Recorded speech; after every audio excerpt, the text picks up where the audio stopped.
할렐루야. 주 안에서 평안하시기를 축원합니다.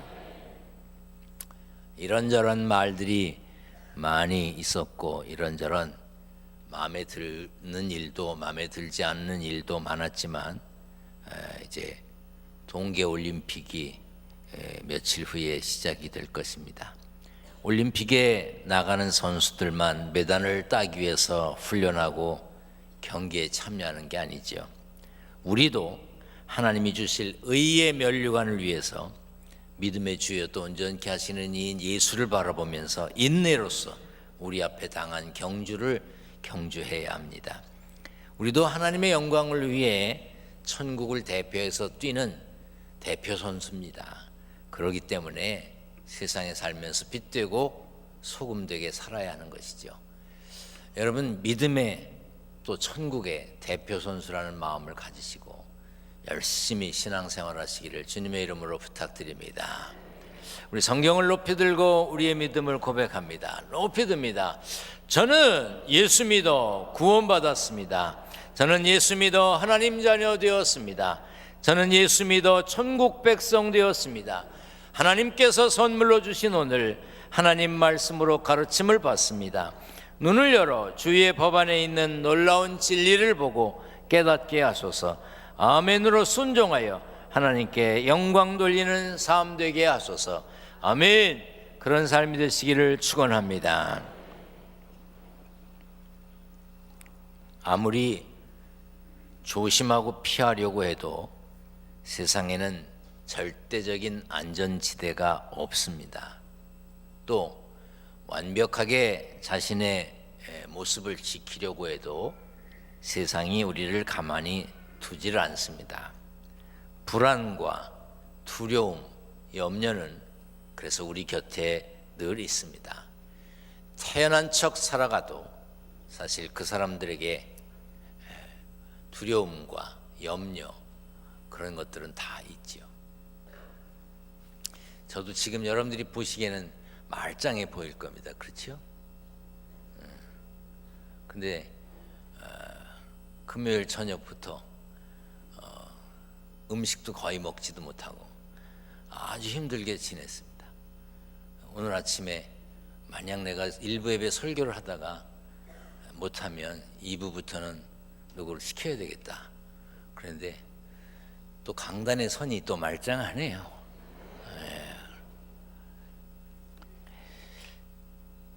나름대로 신경을 쓰면서 주의를 맞기 전까지 컨디션을 좋게 하기 위해서 조심조심해도 우리들에게는 완벽함이라는 것을 갖출 수가 없습니다.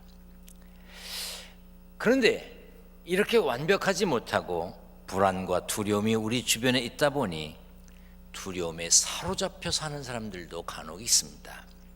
생각이 부정적으로 바뀌게 되지요. 두려움에 사로잡히면 소극적이 됩니다. 심해지면 행동장애를 일으키기도 합니다. 두려움이 심해지면 지능이 떨어지고 이상 반응을 보인다고 합니다. 그런 현상을 공포증이라고 말합니다. 공포증 종류는 다양합니다. 높은 곳에 올라가면 아무것도 못하고 벌벌 떠는 고소공포증이 있습니다. 엘리베이터 같은 폐쇄된 공간 혹은 작은 방에만 있어도 괴로워하는 밀폐공포증, 폐쇄공포증이 있죠. 사람 만나는 것을 두려워하는 대인공포증도 있고요.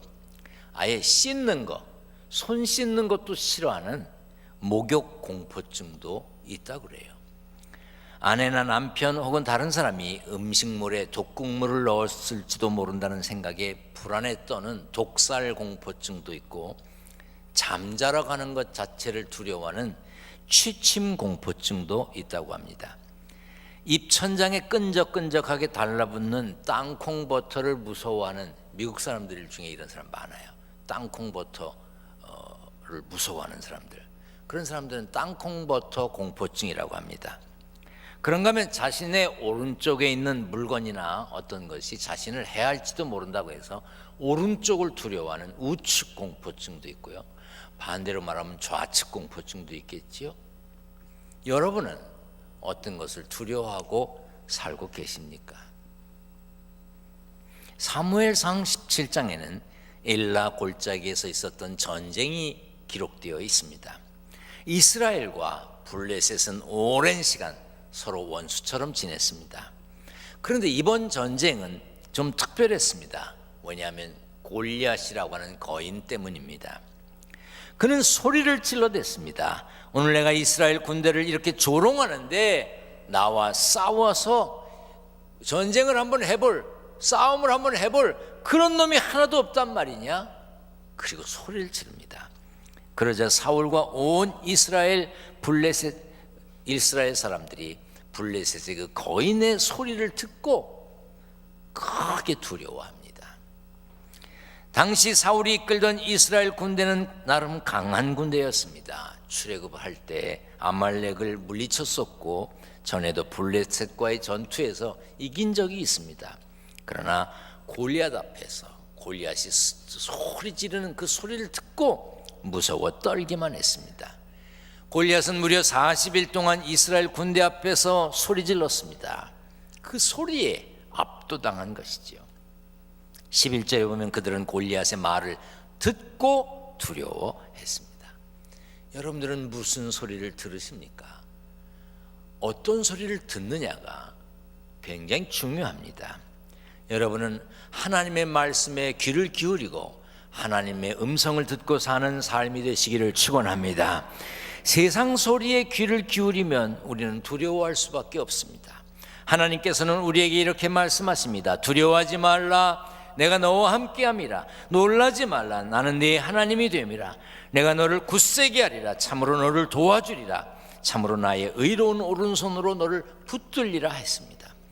두려워하지 말라는 권면이 아닙니다. 명령이에요. 그런데도 이런 명령을 들은 우리는 두려워합니다. 세상은 우리에게 믿음 떨어지게 하는 소리를 들려줍니다. 하나님이 내 인생을 책임져 주냐? 신앙생활 열심히 한다고 돈이 생기냐? 하나님이 어디 있다고 그러냐? 하나님이 살아계시다면 왜 이 모양 이 꼴로 사느냐? 수많은 소리, 수많은 위협과 유혹으로 하나님의 음성을 듣지 못하게 합니다. 우리는 하나님의 음성을 듣고 세상 소리를 차단해야 합니다. 왜냐하면 세상 소리는 우리의 힘을 뺍니다. 우리의 힘을 빼요. 영적인 힘을 뺍니다. 힘이 빠지면 안 됩니다. 물론 운동선수는 힘이 빠져야 돼요. 모든 운동은 몸에서 힘을 빼야 제대로 할 수 있는 것이지요. 그러나 영적 삶은 영적인 힘을 빼면 안 되는 것입니다. 그리고 영적 힘을 빼지 않으려면 들어야 될 소리를 바르게 들어야 합니다.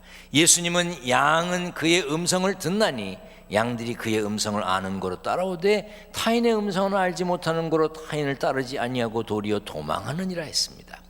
양 같은 우리는 목자 되시는 예수님의 음성에 귀를 기울여야 합니다. 세상의 소리, 사탄의 소리를 들으면 두려워 떨 수밖에 없습니다. 지금 두려운 마음으로 예배하는 분이 계시다 해도 두려워하지 말라는 하나님의 음성을 들으시고 평안하시기를 축원합니다. 성경에는 골리앗의 모습이 자세히 기록되어 있습니다. 키가 6규빗 한 뼘이나 된다고 그랬어요.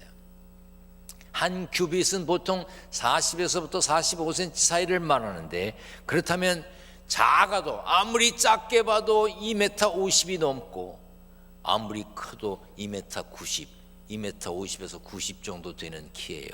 어마어마한 키지요. 갑옷을 입고 있는데 갑옷의 무게가 놋 5,000세겔이라고 했는데 그 정도면 57kg이 됩니다. 창 끝에 칼이 달렸는데 칼 무게만 7kg이 됩니다. 그런 걸 자유자재로 흔들어대는 골리앗입니다. 이스라엘 모든 사람이 그 사람을 보고 심히 두려워하여 그 앞에서 도망갔어요. 골리앗이 떠드는 소리를 듣고 두려워했고 골리앗의 그 큰 모습을 보고 무서워 떨었습니다. 그들은 하나님이 함께 하시는 백성이며 하나님이 함께 하시는 군대라는 사실을 잊고 골리앗의 소리만 듣고 골리앗의 모습만 보았습니다. 우리도 세상에 살 때 골리앗 같은 큰 문제를 만날 때가 있습니다. 그럴 때 여러분은 무엇을 보시는지요? 무엇에 집중하십니까? 우리는 조금 전에 성경을 들고 나는 예수 믿어서 구원받았다, 나는 예수 믿어서 하나님의 자녀가 됐고 천국 백성이 됐다고 소리쳤습니다. 그럼에도 문제 앞에서는 두려움에 사로잡히게 되어 하나님을 보지 못할 때가 많습니다. 이스라엘 군대가 골리앗의 키, 갑옷, 무기에 집중했던 것처럼 우리도 문제, 위기 상황에만 집중하면 이스라엘 백성들처럼 무서워하고 두려워하며 도망칠 수밖에 없는 것이지요. 그러므로 우리는 전능하신 하나님께 집중해야 합니다. 하나님을 집중하지 않으면 우리가 두려워 떨 수밖에 없어요. 마가복음 4장에 보면 예수님의 제자들이 무서워 떨었던 이야기가 나옵니다. 바람이 불었는데 성경에 뭐라고 번역했냐면 광풍이라 그래서 광풍, 미친 듯이 불어대는 바람. 광풍이 부니까 파도가 일지요. 예수님의 제자들 중에는 어부 출신이 많습니다. 자기들 나름대로 어떻게든지 버텨보려고 애를 썼을 겁니다. 그런데 자기들의 경험상 이 정도의 바람, 이 정도의 풍랑이면 이건 어렵다, 우린 죽을 것 같다. 그런데 보니까 예수님은 주무시고 계십니다. 제자들이 예수님을 깨우며 이렇게 말합니다. 우리가 죽게 됐는데 지금 잠이 오십니까? 우리가 죽게 된 걸 왜 돌아보지 않습니까? 그리고 불평했습니다. 제자들은 미친 듯이 불어대는 바람과 그 바람이 일으키는 파도만 봤어요. 그리고 두려워했습니다. 그때 예수님이 이렇게 말씀하셨습니다. 어찌하여 이렇게 무서워하느냐? 너희가 어찌하여 믿음이 없느냐? 문제만 보면 무서울 수밖에 없습니다. 하지만 문제보다 크신 하나님을 보면 담대할 수 있습니다. 하나님께서 목자가 되어주시면 되는 겁니다. 우리 다 같이 한번 읽어보겠습니다. 내가 사망의 음침한 골짜기로 다닐지라도 해를 두려워하지 않을 것은 주께서 나와 함께 하심이라. 주의 지팡이와 막대기가 나를 안위하시나이다. 한 번 더 읽겠습니다. 믿음의 주요 또 온전케 하시는 이인 예수를 바라보자.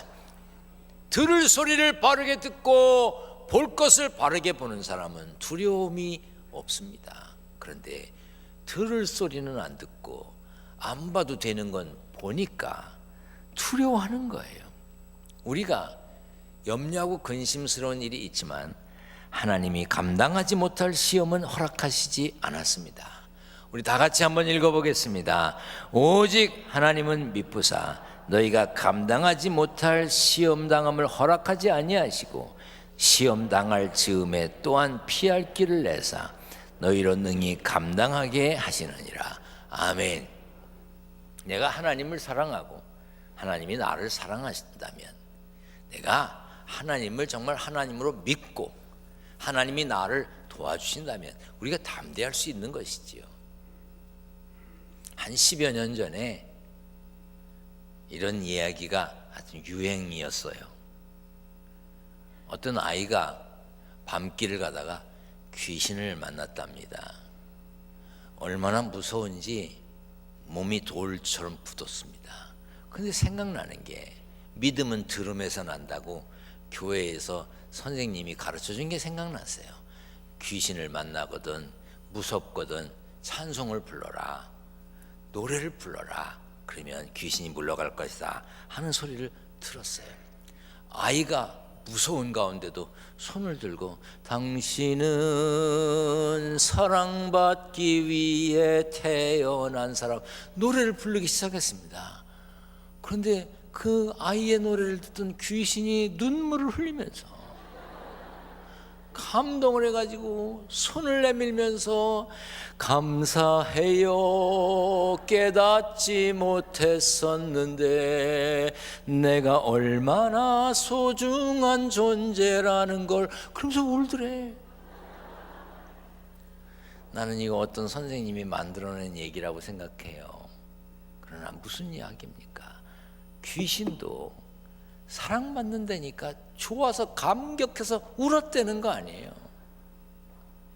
그럼 우리는 하나님을 사랑하고 하나님께 사랑받는 존재인데 왜 사랑하는 사람처럼, 사랑받는 사람처럼 살지 못하느냐 이 말이에요. 왜 담대하게 거침없이 살지 못하느냐 그 말입니다. 우리가 믿음의 사람으로 살려면 담대함, 용기가 필요합니다. 손해보지만 정직할 수 있는 거, 힘들지만 용서할 수 있는 거, 참혹하고 추한 세상이지만 주님을 향한 정결한 마음을 지킬 수 있는 거, 하나님께 사랑받기 때문에 가능한 것입니다. 다윗은 전쟁에 참가한 형들에게 먹을 것을 갖다 주라는 아버지의 심부름을 갔습니다. 가보니까 골리앗이 막 소리 지르면서 이스라엘을 모욕하고 이스라엘 사람들이 믿는 하나님을 모욕하고 이러는 소리를 들었어요. 무서워서 벌벌 떨고 있는 형들과 군대를 제치고 사울 앞에 가서 내가 전쟁에 나가겠다고 말했습니다. 그랬더니 사울이 이렇게 말립니다. 네가 가서 저 블레셋 사람과 싸울 수 없으리니 너는 소년이요 그는 어려서부터 용사다. 넌 너무 어리고 저 골리앗은 덩치도 클 뿐 아니라 어릴 때부터 전쟁터에서 뼈가 굳은 사람이다. 안 된다. 그러나 다윗은 위협적으로 보이는 골리앗을 보지 않고 오직 자신과 함께 하시는 하나님께 초점을 맞췄습니다. 그래서 이렇게 말했습니다. 여호와께서 나를 사자의 발톱과 곰의 발톱에서 건져내셨은즉 나를 이 블레셋 사람의 손에서도 건져내시리이다. 할렐루야. 하나님께 초점을 맞춘 다윗에게 골리앗은 거인이지만 자기가 양칠 때 때려잡았던 짐승들과 다를 바 없게 보았습니다. 이처럼 세상의 시각으로 보면 두렵고 무섭고 어렵고 힘들고 복잡한 일도 하나님 중심으로 보면 쉽고 간단하고 평범하고 무난하고 아무것도 아닌 일이 되는 것입니다. 다윗은 하나님이 자신과 함께 해주실 것을 믿었지 보통 사람들의 군인들의 무기를 믿지 않았습니다. 계속해서 전쟁터에 나가겠다고 하니까 사울이 다윗에게 투구를 벗어서 씌워줍니다. 갑옷을 입힙니다. 그런데 크지요. 맞지 않지. 다 벗어 던졌어요. 그리고 자기가 할 줄 아는 물매를 들고 돌 5개를 들고 골리앗 앞에 섭니다. 그날 엘라 골짜기에서 골리앗과 다윗이 맞섰을 때 다윗이 이길 거라고 생각한 사람 아마 아무도 없었을 거예요. 그런데 다윗은 용감하게 이렇게 선언했습니다. 우리 다 같이 다윗처럼 용감하게 선언합시다. 너는 칼과 창과 단창으로 내게 나오거니와 나는 만군의 여호와의 이름 곧 네가 모욕하는 이스라엘 군대의 하나님의 이름으로 네게 나아거노라. 골리앗은 다윗의 물매 한 방에 쓰러졌습니다. 성경에 뭐라고 되어 있습니까? 다윗이 돌을 던지니까 그 돌이 골리앗의 이마에 박혀서 골리앗이 쓰러졌다고 했습니다. 두려움은 문제를 크게 만들 뿐입니다. 앞에 닥친 어려움, 골리앗같이 우뚝 선 장애 앞에서도 만물을 주관하시는 하나님의 이름으로 나가야 합니다. 똑같은 상황에서도 어떤 눈을 가지고 보느냐에 따라 다릅니다. 감리교회 최의숭 장로님이라고 계세요. 서울에 있는 교회의 장로님이신데 그분이 쓴 죽게 하듯 하라라고 하는 책이 있습니다. 거기 보면 아프리카 최남단에 대한 이야기가 나와요. 아프리카 최남단은 희망봉입니다. 그런데 그 희망봉의 원래 이름은 폭풍의 곳, 악마의 곳이었어요. 곳은 이렇게 바다 쪽으로 길게 뻗은 이렇게 무슨 짐승의 꼬리처럼 길게 뻗은 곳을 곳이라고 그러잖아요. 그러니까 폭풍의 곳, 악마의 곳이라고 그랬어요. 희망봉이 그렇거든요. 이렇게 쭉 이렇게 가느다랗게 바다로 쭉 뻗어 있습니다. 그런데 포르투갈의 탐험가 바스코 다 가마라고 하는 사람이 그곳을 탐험한 뒤에 이름을 바꿨습니다. 아름다운 해변, 잔잔한 바다가 너무나도 아름다워서 그곳을 희망봉, 그 아름다운 희망봉이라고 이름을 지었습니다. 똑같은 곳이지만 어떤 사람은 악마, 폭풍의 꽃, 어떤 사람은 희망봉이라고 불렀습니다. 그 책에 보면 이런 글이 있어요. 융통성, 나는 이 말을 좋아하지 않는다. 성경은 예하고 아니오할 때 아니오라고 가르친다. 성경은 글쎄요라고 하는 말을 가르치지 않는다. 글쎄요라고 하는 말은요, 아니란 뜻이에요. 하나님 믿으세요? 글쎄요, 안 믿는다는 뜻이에요. 가실래요? 글쎄요, 안 가고 싶다는 이야기예요. 하나님은 어정쩡한 태도의 사람이 아니라 확실한 믿음의 사람을 통해 일하십니다. 담대한 사람에게 위기는 기회가 됩니다. 골리앗을 만나기 전 다윗은 한 집안에 별 볼 일 없는 막내이자 양치기 목동에 불과했습니다. 그러나 골리앗을 죽인 후에 다윗은 이스라엘 군대의 장관이 되었고 왕의 사위가 되었고 훗날 이스라엘 왕의 자리까지 올라가게 됐습니다. 담대하게 거침없이 사는 거 쉬운 일은 아닙니다. 그러나 골리앗 같은 거대한 것들이 우리 앞에 놓여 있다 할지라도, 골리앗같이 거대한 사람이 우리 앞을 가로막는다 할지라도, 우리가 하나님의 자녀됨을 잊게 만들고 그리스도의 향기를 풍기며 사는 그 사명을 망각하게 만드는 골리앗 같은 것들이 사방에 아무리 많다 해도 우리는 무너지면 안 됩니다. 두려워하면 안 됩니다. 성경은 이렇게 말합니다. 따라서 하겠습니다. 하나님이 우리에게 주신 것은 두려워하는 마음이 아니요. 아멘.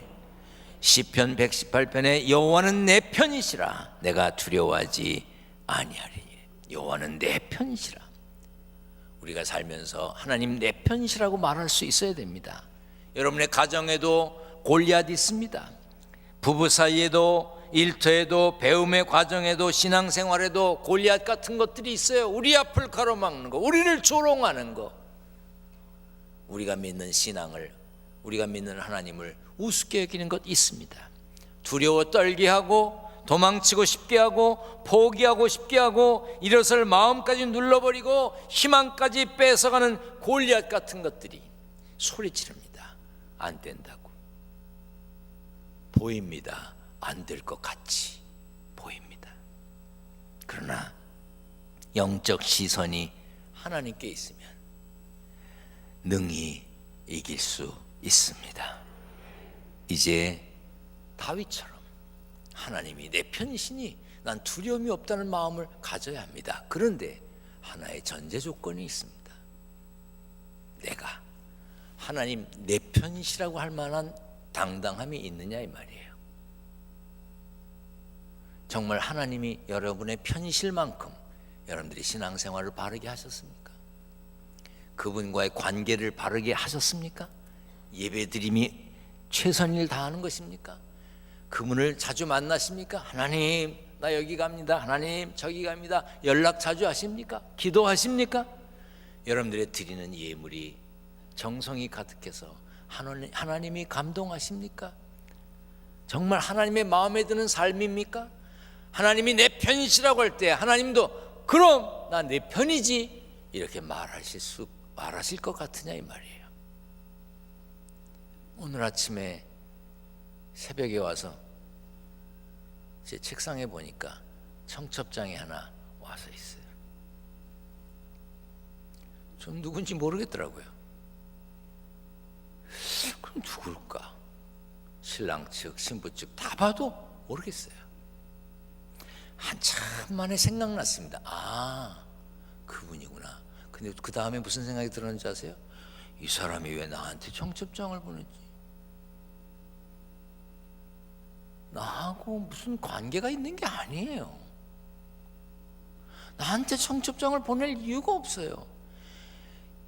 1년, 10년, 20년, 30년 돼도 얼굴을 본 적은 있지만 전화 통화를 한 적도 없어요. 그런데 나한테 청첩장을 보냈어요. 제가 어떻게 했을 것 같아요? 쓰레기통에다 넣었어요. 제가 갈 수가 없으면 축의금이라도 보낼 텐데 보낼 것이 아니에요. 오늘 설교를 하려고 강단에 올랐으면서 그 생각이 나는 거예요. 하나님 내 편이십니다. 강하고 담대하겠습니다. 그런데 하나님이 넌 누구냐? 그러시면 어떻게 하느냐 이 말이에요. 여러분, 하나님이 내 편이심을 믿고 내가 하나님 편에 서서 하나님의 이름으로 당당히 나아가야 골리앗 같은 문제들도 담대하게 거침없이 헤쳐나갈 수 있습니다. 하나님 내 편이십니다. 내가 하나님 편에 서 있습니다 하는 당당함이 여러분 모두에게 있기를 주님의 이름으로 축원합니다. 축원합니다.